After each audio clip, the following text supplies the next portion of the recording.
Olá pessoal, tudo bem com vocês? Na aula 18 a gente começou fazendo a modelagem de uma câmara frigorífica para tomates.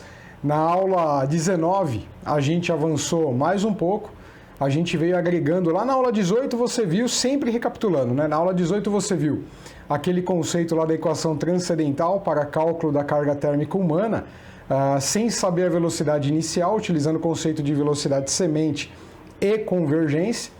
E isso a gente mencionou que você poderia extrapolar para o caso do próprio tamanho do evaporador, né? Expliquei lá. Na aula 19 a gente entrou com um conceito ali de respiração, né, de vegetais, um conceito muito importante. E agora na aula 20 a gente entra com o seguinte: na aula 19 eu deixei em aberto que a gente sempre calcula, né, a taxa de perda de calor por transferência de água, né, por conta da taxa de evaporação do produto, a perda de água dele, né, o que acaba tendo ali uma componente importante no processo de refrigeração do alimento, do produto. E aquilo nem sempre, aquilo na verdade nunca, né, em geral nunca, exceto que você esteja falando de um produto totalmente água, né, gelo, alguma coisa assim, mas você sempre tem uma perda nos alimentos, nos produtos em geral, uma perda de água.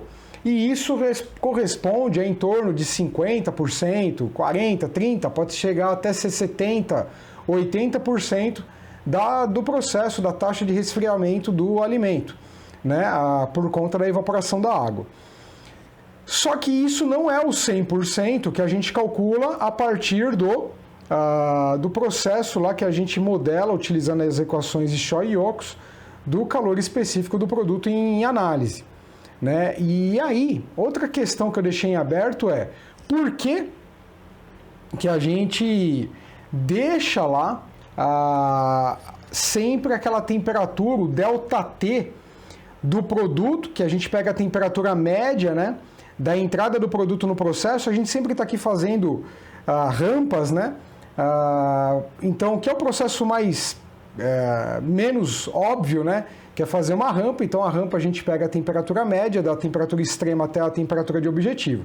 Se fosse fazer o cálculo em regime, é claro que é aquele calor específico em regime, tudo fica na temperatura de regime mesmo. Mas a gente está fazendo rampa só para dessa análise, né? Que é um caso mais complexo no primeiro momento. E aí a gente utiliza a temperatura média em relação ao ΔT. Que ΔT? O ΔT em relação à temperatura média do evaporador, ou também em relação à temperatura de entrada do evaporador, se você quiser também. Utilizar a temperatura média e a própria temperatura de entrada do evaporador não gera tanta diferença assim, porque normalmente você vai ter 1, 2 graus de ΔT em cima de um evaporador, ali na temperatura do ar, né? Falando do ΔT da entrada do ar do evaporador para a saída do ar, você tem um ΔT dessa ordem, de 1, 2 graus, muito difícil ser muito mais diferente que isso, tá? E aí, então, a gente tem que fazer um ΔT importante da entrada lá da temperatura média do processo de refrigeração do alimento até em relação ao ΔT a temperatura média do evaporador. Então tem esse ΔT, entende? Eu estou falando do ΔT entre a temperatura média do produto ao longo do processo, que no caso aqui do tomate é 18 graus, em relação à temperatura média do evaporador. Por exemplo, a entrada do evaporador, no caso do tomate, é 4 graus, então poderia ser em relação aos 4 graus também. Então, esse ΔT que a gente está falando, por que ele é importante? Qual que é o objetivo dele? Para que serve isso aí? Né? Então, se a gente parar para dar uma analisada, tem algumas questões em aberto que se associa essa ΔT e aquela quantidade que não fecha da taxa de transferência de calor por perda de água na evaporação do produto, né? O que uma coisa tem a ver com a outra? A gente vai mostrar aqui hoje para você, né? Ainda iniciando. Então vamos lá.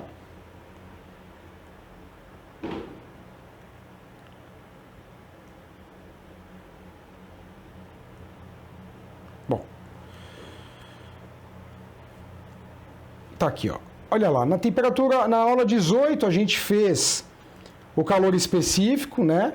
fizemos todo aquele processo, o processo lá com a o equacionamento transcendental, convergência, beleza, tranquilo. Aula 19, aí eu falo, eu sempre tenho chegado, né? Tanto lá no caso da carne de cordeiro, carne bovina, tá aqui, tem um ΔT, mas a gente não tá falando por quê. Chega aqui também e fala, ó, esse aqui é o que de resfriamento por evaporação da água, mas não é o valor todo. Por exemplo, no caso do tomate, isso representa 67% desse valor aqui, ó. Desse valor. Da onde vem esse valor? Do calor específico e da taxa de resfriamento que você quer, desse valor. Então, ele é 67% desse valor. E o resto? Né? E o resto? E aqui é 136,26 kW de 202, mas cadê os 65,9 kW? Como é que esse calor está sendo perdido? É isso que a gente vai ver na aula 20, tá bom? Beleza? Só para a gente entender aqui o objetivo, entender como é que vai embora aqueles 65 kW ali de calor, né? Mais especificamente 65,9 kW. Eu preciso dizer mais algumas coisas. No caso dessa câmara, em particular, né, que representava toda uma cultura ali, essa câmara ela já estava concebida, construída, a gente foi chamado para ajudar. Nem sempre você vai encontrar uma situação dessa, né? Uma situação assim, normalmente fora do comum, né? Que o proprietário queira realmente trabalhar com uma condição tão premium, porque ele tem um produto totalmente premium, é diferente. Mas isso, ao mesmo tempo... Só um minutinho. Ô, Hulk, quietinho, desculpa. Vem cá, Hulk, vem cá. Vem cá com o pai. Dá uma olhada. Esse cara aqui é muito pentelho, ele é o Hulk. Ele a gente chama de maçarico. Olha lá, olha o pessoal olhando pra você. Dá tchau lá. Vem cá, Conan, vem cá. Vem cá, acho que já tá na hora, né? Vocês já são íntimos. Esse aqui, ó, é o grande pilantrão. O Cora! Olha lá, dá tchauzinho, Cora. Os caras são fogo. Todo mundo quietinho, hein? Você acha que é brincadeira, cara? Os caras ficam aqui estudando comigo.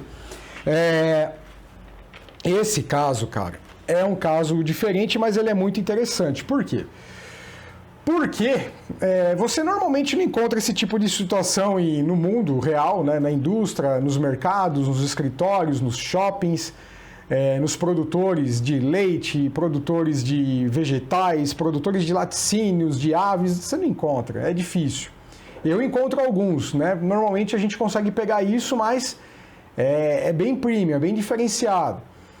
Mas a verdade, cara, é que quando você tem todo esse conceito, você começa a enxergar essas realidades. Então, normalmente, você vai trabalhar com misturas de mercadorias.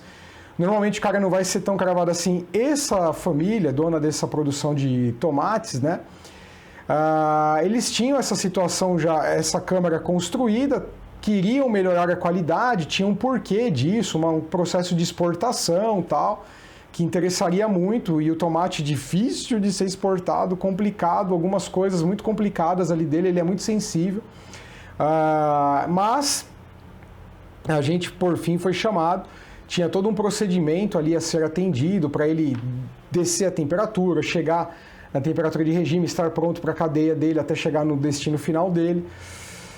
E o que acontece é que durante o processo, né, claro, sempre tem aquela pichincha, né, não dá, tá muito caro. E eu fui sempre franco com os meus clientes, né, e parceiros. Olha, eu sou muito franco, falo, o ponto é o seguinte, se eu souber essa informação, eu consigo garantir isso.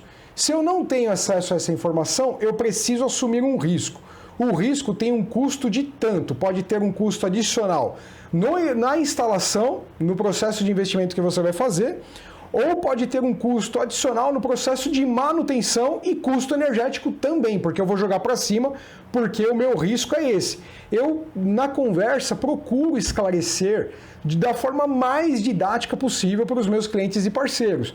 Eu levo o tempo que for necessário, normalmente eles não têm tempo, não querem conversa, mas eu falo, olha, vamos lá, eu quero te mostrar, quero que você entenda. E aí eu tenho ferramentas, né, que eu espero apresentar para vocês numa oportunidade. As tabelas, o Excel, é uma ferramenta muito mais para nós, é difícil o cliente olhar e entender isso.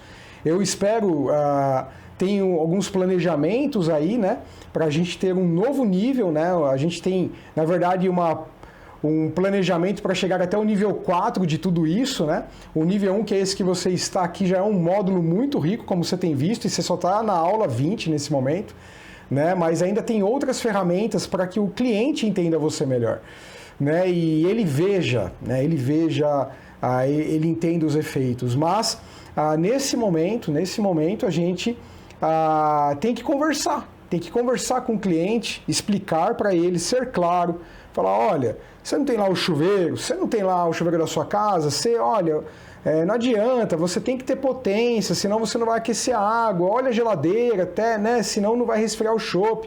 Você tem que explicar da forma mais didática possível e explicar o problema da falta de informação, né?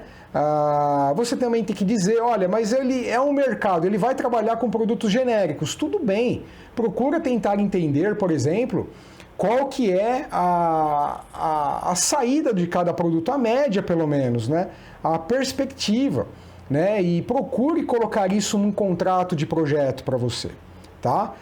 Principalmente quando você vai projetar. Você que dá manutenção, também procure se conversar com o gerente do ambiente, seja um mercado, seja um shopping, seja um escritório, procure ter acesso a informações de rotatividade, ou de pessoas, ou de carga, ou de como é que o processo todo trabalha, para você, de repente, agregar vantagens, né? Você poder fazer algumas otimizações, você poder fazer alguns ajustes, alguma etapa de controle que esteja ao seu alcance no processo de refrigeração, para que ele tenha maior eficiência energética, né? É uma conversa que eu estou tendo com você para a gente abordar alguns pontos. Bom, eu vou começar aqui a mostrar como é que a gente responde aquelas perguntas para você do ΔT entre o produto e a temperatura média do evaporador, do ar do evaporador, e também explicar aqueles 65 kW para onde eles estão indo e a relação disso tudo, tá? Estou aqui dando um exemplo, a aula pré-preparada, tá? E eu vou passar aqui junto com você o passo a passo conforme a gente tem feito, que é uma coisa aí que eu sei que é um diferencial muito grande na hora de você acompanhar uma aula e estar apresentando e aprendendo, tá? Então vamos lá. A temperatura média que a gente parte então aqui, vamos lá. A temperatura média é 18,5 graus Celsius, tá? Vamos lá. Então, nesse momento, na aula 20, o que a gente vai fazer, pessoal? A gente vai calcular, né, o calor, não mais aí o calor específico, mas vamos calcular a condutividade térmica do tomate, tá? Veja aqui, aqui na aula 20, eu vou abrir para você, você tem os parâmetros na aula 18, que são os mesmos da carne de cordeiro, de boi para um tomate, são todos os mesmos parâmetros, você já sabe disso. O que vai variar são as frações de proteína, gordura, carboidrato, fibra, cinza e água ou gelo, tá? É o que muda. E também o modelo de Shoyokos vale para o cálculo da condutividade térmica, porém, olha lá, hein? Os coeficientes mudam. Veja, não é a mesma coisa, né? Não é a mesma coisa. Mas a arquitetura é a mesma, é um polinômio de segundo grau, né? Você calcula individualmente a condutividade térmica para proteína, gordura, carboidrato, fibra, cinza, água, multiplica pelas frações, né? A gente já conversou aqui como são o processo de fração, né? Você tem aqui em porcentagem, mas quando você também, né, vai multiplicar na sua calculadora, né, quem aí não lembra desse conceito da matemática, você divide o que está em porcentagem por 100, que é como se eu apresentasse dessa forma aqui, né? Então isso daqui, na verdade, é 92,7%, que é 92,7 dividido por 100%, dá 0,927, tá bom? E aí é igualzinho o caso do calor específico, aqui também, você vai multiplicar, vai ter a condutividade térmica específica por componente do produto e vai fazer a soma no final, tá? Beleza? De qualquer forma, eu vou fazer aqui, eu sei que é importante para alguns colegas aqui a gente fazer isso, eu sempre tive isso lá no canal da Apostila Falada e o pessoal gosta no geral, e aqui nós temos um público bastante diversificado, vamos fazer aqui então a mesma coisa, que é aquele resultado. Então, Rafael, a condutividade térmica aqui pode ser aplicada para cálculo da condutividade térmica da carne de cordeiro, da carne bovina, do ovo, do queijo, sim. Se você saber nas frações, vale para o tomate, vale para todo mundo aí que a gente disse, para a maioria dos alimentos, tá? A gente vai conversar disso mais para frente. Então vamos lá. O K proteína é igual a 1,7881 vezes 10, né, a menos 1, mais 1,1958 vezes 10 a menos 3 vezes T. Quem é T? T é 18,5, tá? Mais menos 2,7178 vezes 10 a menos 6, tá? Vezes T ao quadrado. Quem é T? 18,5 ao quadrado, tá? Isso aqui vai dar 0,2, o quê? Watts metro Kelvin, ou também, como você sabe, pode ser watts metro grau Celsius, tá? Beleza? Esse aqui é o K da proteína. Bom, pessoal, como você já fez isso e treinou bastante esse mesmo procedimento no caso dos calores específicos anteriores, né? A gente já fez isso. Para nos adiantarmos aqui e irmos para outra parte, olha, é isso aqui, tá? Tá lá o 0,2 que a gente acabou de calcular, o 0,2 está aqui, né? Aí você vai multiplicar pela fração de proteína do tomate, vai dar isso, tá? Então eu vou fazer esse e você sabe que os outros são iguais, tá? Então, vamos lá. A gente depois vai fazer o quê? Na verdade, o K proteína é K proteína. Agora, o K proteína do tomate significa que a parte da proteína do tomate é igual a 0,2, né? Vezes o quê? Vezes o 0,0084, que é o 0,84% de proteína presente no tomate, né?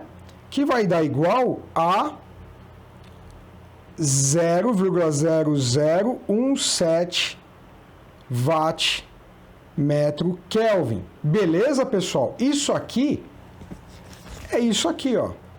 0,0017 watt metro Kelvin. Tá aí, ó. Tá bom? Aí você vai fazer todos os outros, da gordura, do carboidrato, da fibra e da cinza e da água.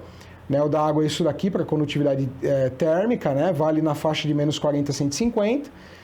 Mesma coisa que a gente fazia antes, depois de ter feito todos esses cálculos, você soma todos as condutividades térmicas K específicas de cada componente, né, proporcionalmente ao tomate, e aí a gente chega então que o K total do tomate, ou já vamos chamar de K tomate, né, o K tomate a 18,5 graus, né, porque é calculado nessa temperatura, é 0,5741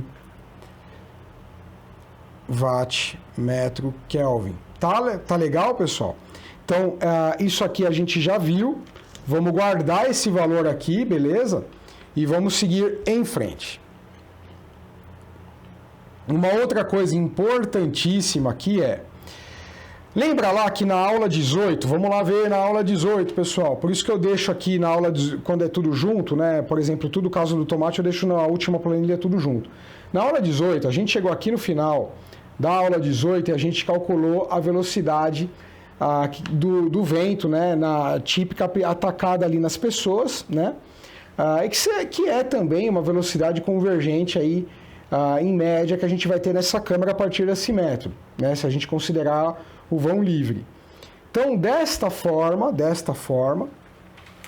a gente entra, eu vou colocar aqui velocidade 1,28 arredondado, né? Só para fazer aqui o à mão. Então, a nossa velocidade é igual a 1,28 metros por segundo, tá legal? Aí é o seguinte, nesse caso, a gente teve algumas coisas, né?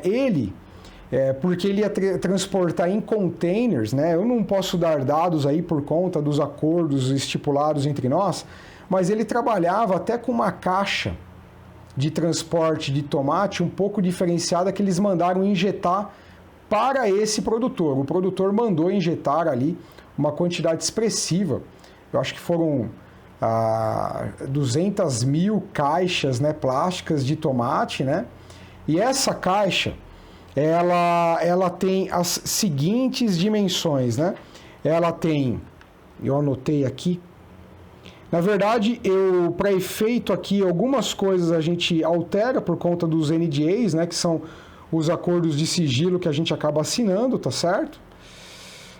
Mas eu tenho aqui, olha, colocar aqui os valores representativos, a altura, né, é de 25 centímetros, o comprimento 50 centímetros e a largura 35 centímetros. Ela tinha algumas perfurações estratégicas aqui dimensionadas, tá, com a turma, né? Tinha muita gente aplicada nesse projeto aqui que era uma exportação de uma marca importante e tal, enfim, para outros países. Então, era uma caixinha toda legal para você ter ali os seus tomates, beleza? E aqui a gente até fez um estudo lá estatístico com alguns lotes do tomate, porque ele tem toda uma característica de ter o tamanho bem controlado lá. Então você tinha aí o tomatinho aí, ó, o meu tomate aqui, ó, um monte de tomate, né? Você tinha aqui uma média de 30 a 31 tomates por caixa, tá? Era uma coisa que foi caracterizada lá, beleza? Dentro daquilo que a gente pode aqui estar expondo. E vamos lá. Mas você vai ver o cálculo até o final, que é o que mais importa. Dado isso, significa que o ar, isso era importante dizer, ele bateria, né, nesse sentido aqui, no comprimento maior, até por coisas que você já viu ali do conceito da aula 6. Então, o nosso L de ataque é o 0,5 metros, que é o comprimento aqui 50 centímetros ou 0,5 metros, tá?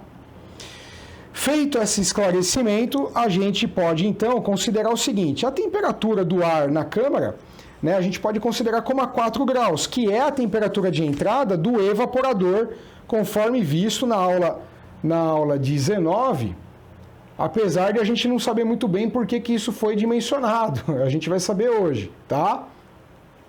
Então vamos lá, vamos lá.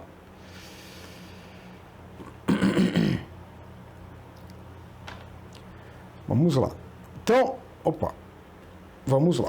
Então é o seguinte, como a temperatura lá é 4 graus na entrada, eu vou pela mesma tabela lá que você tem acessado nas outras aulas de propriedades do ar, a viscosidade cinemática do ar a 4 graus, é do ar a 4 graus, é a viscosidade, ó, viscosidade cinemática é 1,36, deixa eu escrever.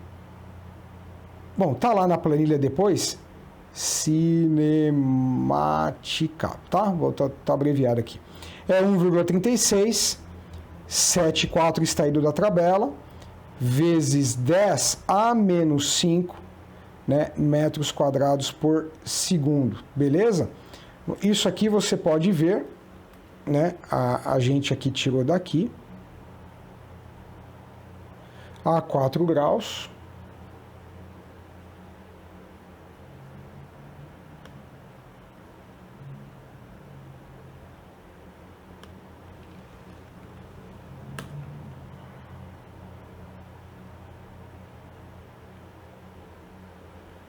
Tá aqui, ó. Viscosidade cinemática 1,3674. 1,3674. Tá legal? Então era isso que eu queria te mostrar. 1,3674. Vamos lá. Aí, pronto. Já estou aqui novamente. A caneta está aqui liberada. 1,3674. Portanto, a gente pode o quê? Conforme a gente viu lá na aula 6, tá? Na aula 6, olha como as coisas começam a se conectar.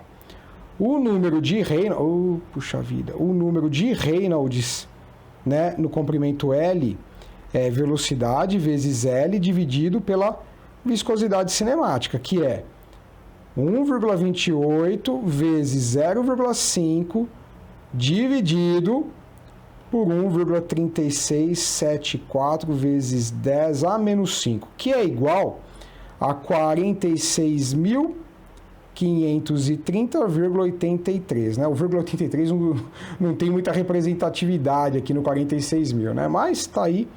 A outra coisa que a gente precisa calcular, coletar da tabela, é o número de Pram a 4 graus Celsius, tá? Novamente, a gente pode mostrar, eu já anotei aqui na minha cola, mas olha lá, ó, o número de Pram é 0,71888 aí, tá bom? Dá uma olhada aí, tá? Tá aí. Então vamos voltar à aula. Então anoto esse valor aqui, 0,71888, legal? Aí, vamos lá. O que acontece? A gente, depois disso, tem que calcular o que, pessoal? O número de Nucet, né? Por quê? Porque o número de Nucet, ele traz o que para nós? Qual que é a maravilha do número de Nucet, né? Ele permite a gente fazer a associação com quem? Com o H. Então, se você colocar aqui, ó, vou escrever aqui, porque se eu escrever na outra página ia ficar ruim. Aí você visualiza tudo. O H, que é o que a gente precisa calcular agora, ele é calculado por H igual o que, pessoal? Vamos lá. K dividido por L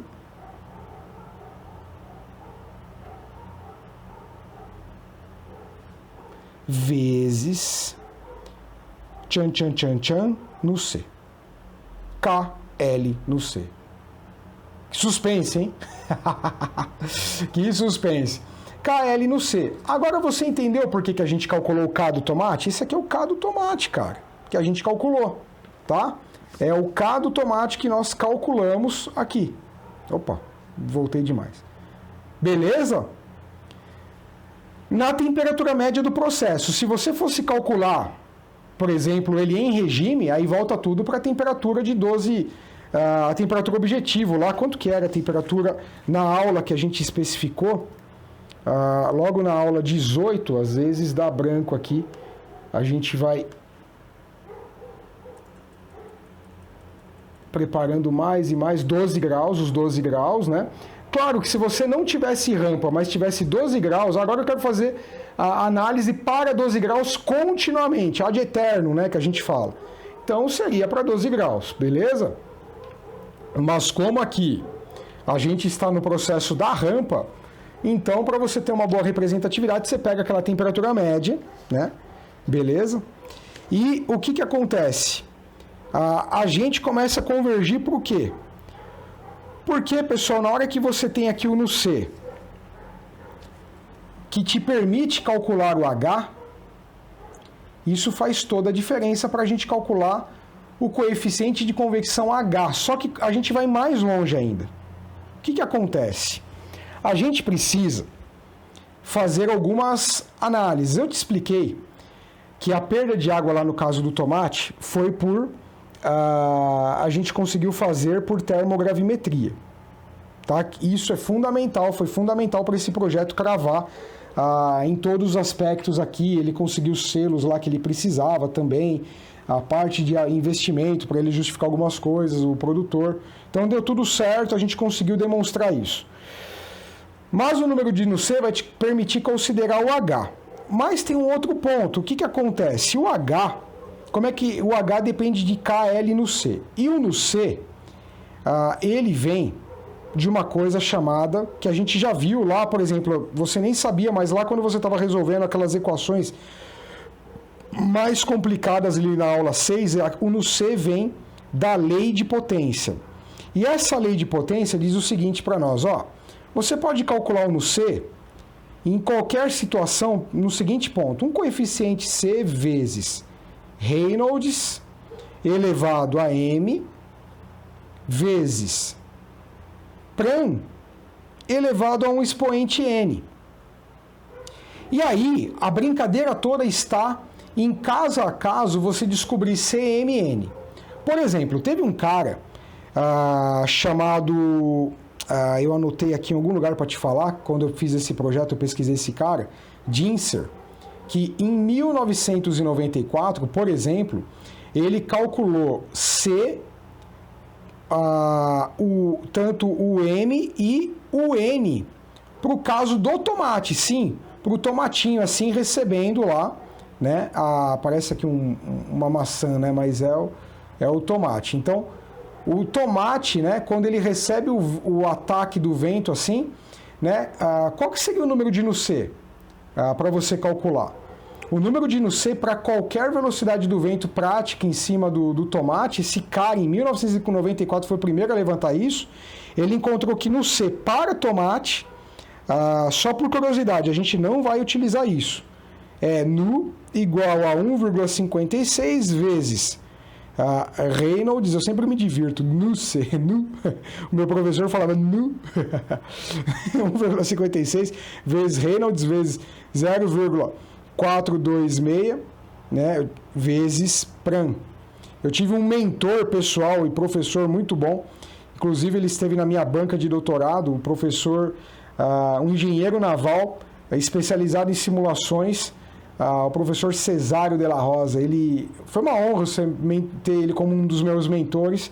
Ele chegou a desenhar, fazer projetos para a NASA e desenhar ali a forma de formação de nuvens em outros planetas, né? Por exemplo, quando você tem ali Júpiter, as tempestades de Vênus, esse cara desenvolveu um modelo numérico que até hoje a NASA utiliza, está no site da NASA o nome dele.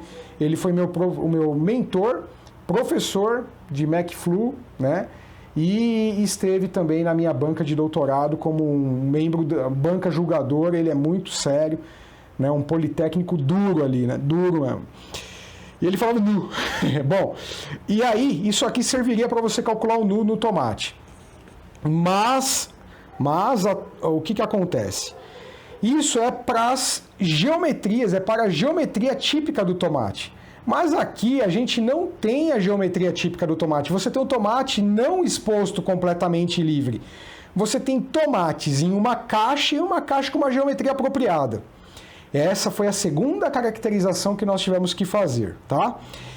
A gente utilizou conceitos de CFD, que é a fluidodinâmica, né? A computação de fluidodinâmica, e a gente procurou cravar com bancada. Foi um segundo investimento que eles tiveram que fazer lá. E aí, a partir disso, a gente vai mostrar o que é CFD num outro módulo, não é nesse módulo, mas é para você saber que existe, em algumas situações é assim que a gente resolve. E na próxima aula, fique tranquilo, a gente vai discutir um pouco mais essas coisas, como você pode conviver com isso, né? Mas aqui, o que a gente fez? Eu cravei lá a simulação em cima disso, de toda aquela caixinha. Então a caixa foi desenhada, os tomates, as condições, a velocidade, e a gente pôde então levantar os coeficientes da lei de potência, né, para calcular o nu, né? Então, no caso, o nu C nosso ficou 0,34 vezes Reynolds 0,22 vezes Pran vezes 0,62, tá? Foi esse o valor ajustado que nós encontramos para no ser, no nosso caso, em toda a faixa de velocidades. Então aqui vem uma outra dica importante, que o nu, quando bem caracterizado pela lei de potência, ele vale por uma ampla faixa de velocidades. E isso é muito bacana. né? Então você caracteriza ele com a metodologia correta, ele fica robusto, essa equação, para uma ampla faixa de velocidade, essa equação do nu, ele é bastante cravada e aceita. Claro, tem as variações de velocidade, mas que incidem no número de Reynolds. Você veja que ele incide no número de Reynolds, né? Então, como o Reynolds está dentro da equação de nu-c, pela equação da lei de potência que você encontra, tá tudo bem. Então, os coeficientes C, M e N são extremamente robustos, desde que você caracterize direitinho isso, tá? Então, vamos continuar aqui com o desafio? Vamos lá. Então, o nosso nu ficou isso daí. Então, vamos lá. O nu-c ficou igual a 0,34 vezes o Reynolds nosso, que era 46.530,83, 0,22 vezes 0,71888, 0,333 igual a 2,9479, tá? Beleza, pessoal? Então, esta é a situação do nu-c, essa é a situação. E aí, agora, a gente pode fazer o quê? A gente pode ir em frente, tá certo? Então, qual que era lá a brincadeira? Que H, novo suspense, é igual a KL vezes nu-c. E aí, a gente tem, né, 0,5741 dividido por 0,5 vezes o nu, que é 2,9. Eu falo nu, o Conan aqui já levanta a orelha. Não, 9,4, você fica quietinho aí, filho. Vamos lá. Igual 3,385 watts metro quadrado graus Celsius. Tá? Então, esse é o nosso coeficiente de convecção. Nós tivemos um cuidado, aí eu tenho que te confessar mais uma coisa, que durante toda essa simulação numérica, nós levantamos a lei de potência do nu-c, já considerando que todo o calor transferido já seria representada a parte de convecção e radiação combinados. Então, nesse H, igual a gente já falou lá atrás, está combinando convecção com radiação, é um combinado, tá? Então, isso nos dá essa vantagem aí de ter isso incorporado. Poderia fazer por radiação separado? Poderia. Mas, na prática, normalmente, quando está numa situação dessa já tão complexa, né, tão fora da curva, aí a gente já começa a fazer o combinado, que está muito bem descrito dentro da teoria da termodinâmica, a demonstração e a factibilidade de você combinar os efeitos ao determinar o H. Mas, claro, você pode ter outras situações que sejam necessários você ter a radiação. Quando, por exemplo, quando você tem um H desprezível, aí, meu amigo, você tem que ir para a radiação.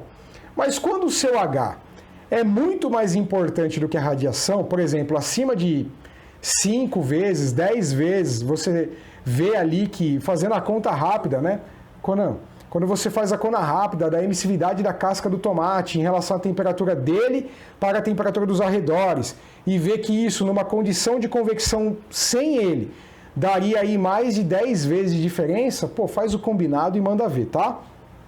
E é legal que o de radiação é bem mais fácil de você conseguir, porque a emissividade do material é muito fácil de levantar em tabelas, e não tem toda essa complicação de Reynolds, nu-c, número de Pran e toda essa coisa. A radiação é muito mais simples, mas normalmente ela é pequena.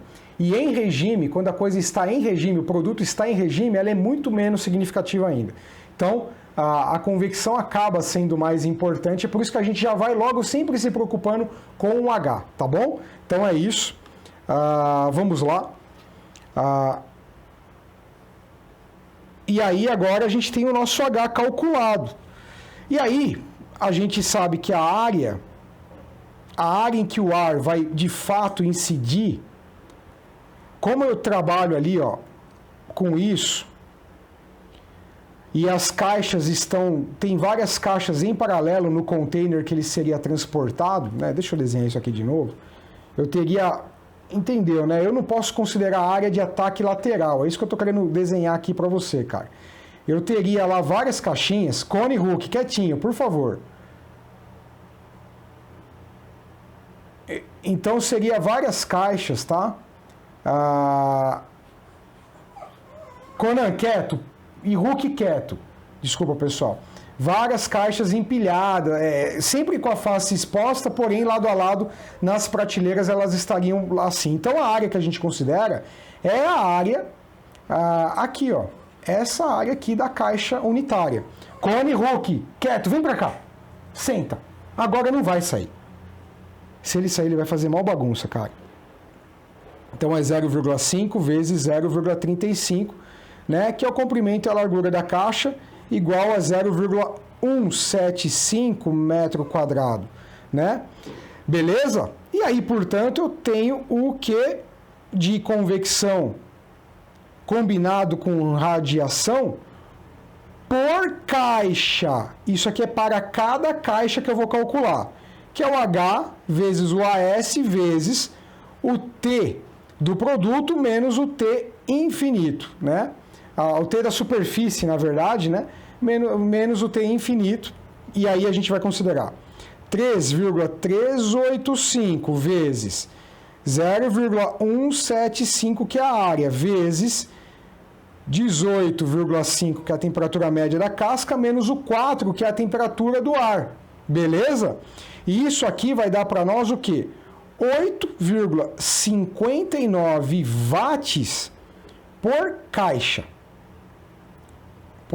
Acabou aqui a luz. Por caixa. Ou 0,00859 quilowatts por caixa. 0,000, dividir isso aqui por 1000, tá? É só dividir 8,59 por 1000, 0,00859, isso aqui é um 9, 0,0859 kW por caixa. Seguindo, vamos nos ater ali tanto à letra. Eu tenho lá uma média por processo, 8.000 caixas de tomates. Quieto, Conan. Conan, senta aqui e espera mais um pouco. Conan, para de chorar. Conan, senta, fica quieto. Vezes 0,00859 quilowatts por caixa. Corta, caixa com caixa, né? Enquanto ele não fazer xixi aqui no... Não é para fazer xixi, hein? Nem o Hulk. Tá tudo bem. Vezes 68,71 quilowatts, tá? Isso aqui, Conan, desculpa, pessoal, tá difícil. 68,71 kW, beleza? Mais os 136,26 kW, da onde que eu tirei isso? Conan, quieto! Da onde que eu tirei isso, meu amigo? Aqui, ó. Só tô somando. Era 136 mais 65,9. Olha aí o que a gente chegou com os cálculos e tudo caracterizadinho. 68.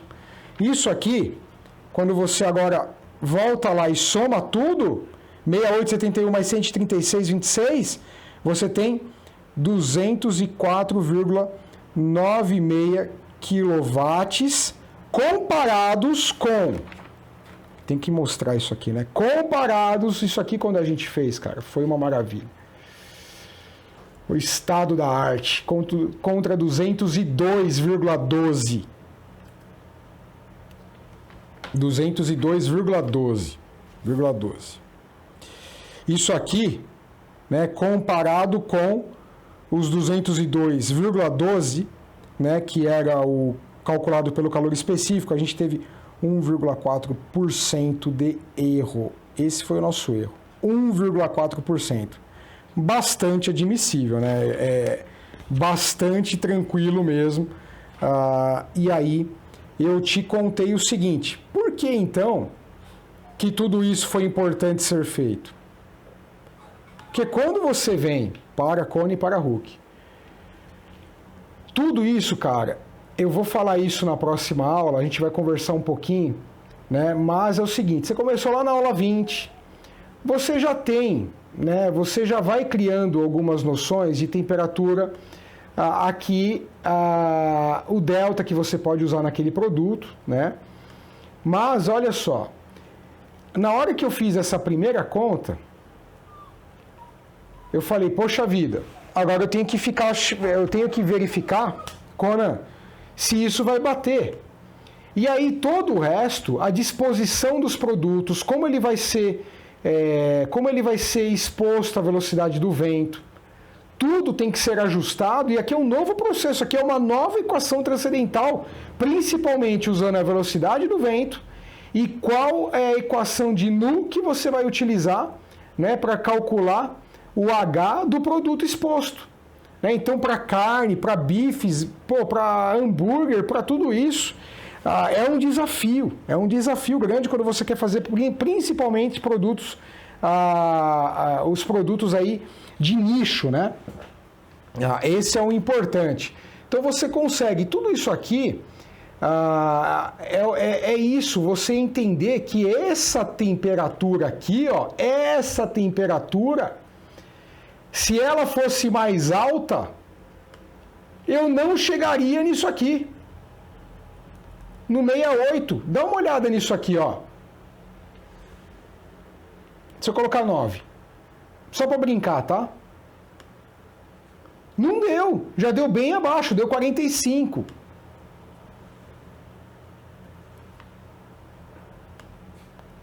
(68). Mas Rafael, e o evaporador? O evaporador eu vou selecionar de acordo com os parâmetros com o fabricante, de tal forma que ele tenha isso. A gente vai falar sobre o evaporador mais para frente. Mas essa que é a brincadeira. Ele tem que ter esse ΔT, você pode dimensionar o evaporador para ter isso, né? E aquela temperatura de entrada era fundamental para você ter esse 68 cravado. Senão não daria, cara.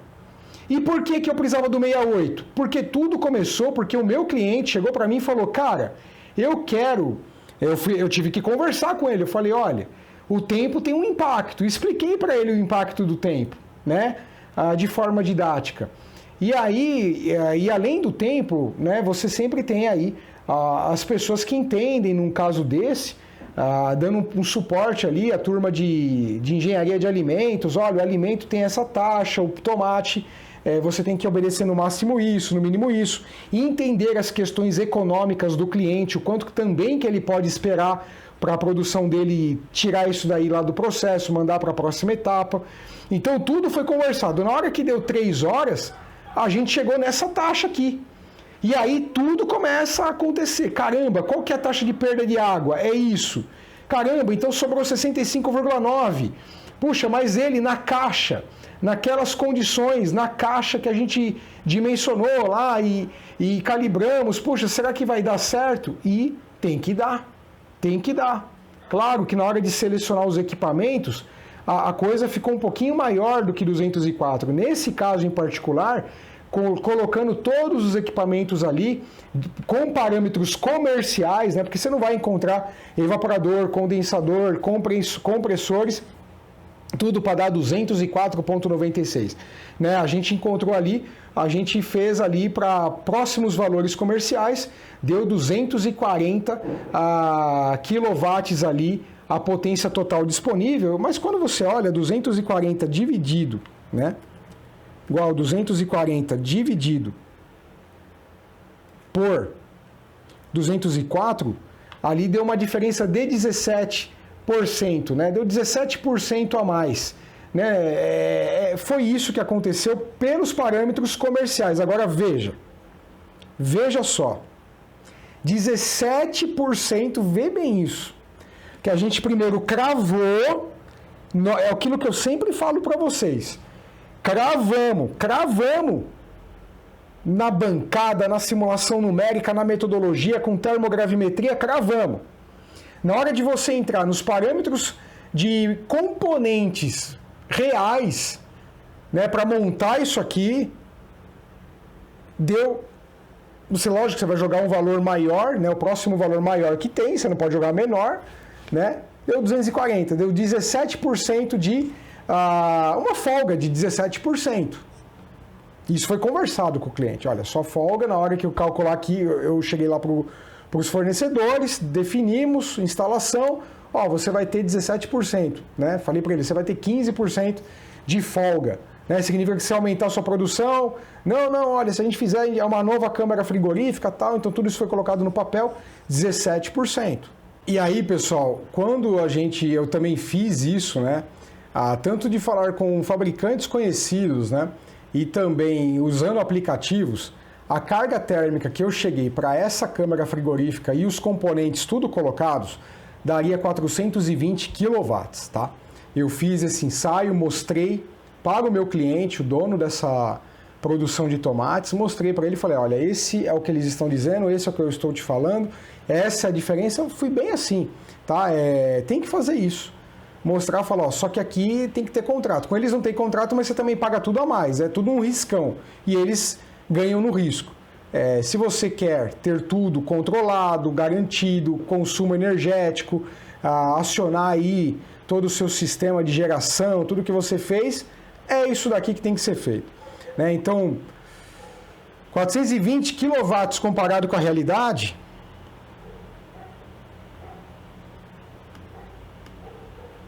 igual 420 dividido por isso, nós temos já 100% aí, né? 100% colocado em cima, um pouco mais de 100%, dobrou, né? Então é isso, pessoal, que a gente fala quando você tem que saber com que você está trabalhando, né? Mas a coisa não para aqui. Como é que você desenvolveria, né? Isso a gente vai mostrar mais para frente num outro módulo, né? Após esse que é um planejamento que a gente tem feito aí ao longo desse ano, né? Como é que você faz todo o dimensionamento? Como é que você calibra essas coisas? Como é que você levanta esses parâmetros que, por exemplo, como que um aplicativo te faria a análise da caixa do fabricante? Como que um fabricante vai entender a forma como a câmara frigorífica do mercado que você atende ou que pretende atender, como que ele vai organizar as carnes, os laticínios, como que já naquela câmara já construída ele vai instalar o evaporador. O aplicativo não considera isso, cara, ele joga tudo para cima, você entende? Você está entendendo o impacto do Reynolds, o impacto do Pram, o impacto do número de NUC, você está entendendo o H, você está entendendo o coeficiente de convecção, você está entendendo isso? Cara, não dá, é tudo muito majorado, eles jogam para não errar, cara. Não é maldade dos caras, é difícil. Sem você fazer esse tipo de cálculo, é difícil mesmo. O aplicativo é para aquele cara que está no susto, e aplicativo é uma maravilha, porque ele eleva, querendo ou não, ele eleva o faturamento de toda a cadeia de fornecedor para equipamento do frio. Nada contra, mas e a eficiência energética? E a sua margem de contribuição do seu projeto? Entende? É por isso que a excelência, o conhecimento, está sendo entregue para você, é por isso que você está aqui. O meu papel é esse, te mostrar isso. Você tem noção do que é comprar o dobro, tudo o dobro? Só o dobro, cara. E olha, não foi muito aqui, eu já vi situações, vivi situações de ver cliente comprar coisa 5 vezes maior. 5 vezes maior, já vi, cara. Então, é isso. Estude, próxima aula a gente conversa um pouco mais aí sobre esses efeitos, tá? E vamos que vamos. Refaça as atividades, eu refiz, preparei a aula para você aqui, 2 folhas, tá tudo aqui. Refaça lá também, anota, você vai sentir melhor a informação. Olha a planilha, segue o passo a passo, modifique os valores. Olha, por favor, eu sempre peço, refaça os parâmetros, tá? Refaça tudo, dá uma olhada, varie. Isso aí tem pelo menos aí umas 10 condições para você estudar. Cada equação, cada cálculo ali é um exercício. Calcular a condutividade térmica da proteína, da fibra, do carboidrato, da água, o número de Reynolds, consultar o Pram na tabela, consultar a viscosidade na tabela, calcular o Nu, Poxa, faz isso, cara. Isso é importante, vai te dando mais assim, você acreditar no que você está fazendo. Senão você fala, Rafael, mas então eu vou pro software. Não faça isso com você. Vai pagar mais por quê? Vai ter mais problema por quê? É tudo pior. E ainda mais você, que, por exemplo, vai dar manutenção no próprio equipamento que você instala.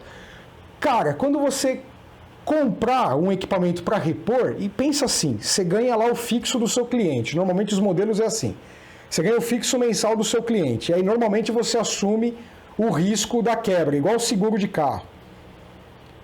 Cara, pensa o seguinte, se você faz o projeto direito, quando quebrar, você não vai ter que comprar uma coisa que é o dobro. Você vai comprar um componente que é o tamanho dele mesmo. Então isso vai impactar menos no pulmãozinho financeiro que você fez para cobrir as despesas com manutenção. Né? Vamos falar lá que quebrou o compressor, que é uma das coisas que quebra. Pô, você fez um superdimensionamento. Caramba, o compressor custava R$12.000, usando os aplicativos aí, porque era o dobro do tamanho, pelo menos. Aí você fez todo esse cálculo, o compressor caiu numa categoria que custa R$4.000. Cara, na hora da manutenção, isso vai sair do seu bolso. Entenda, melhore a sua visão e a sua mentalidade de negócio.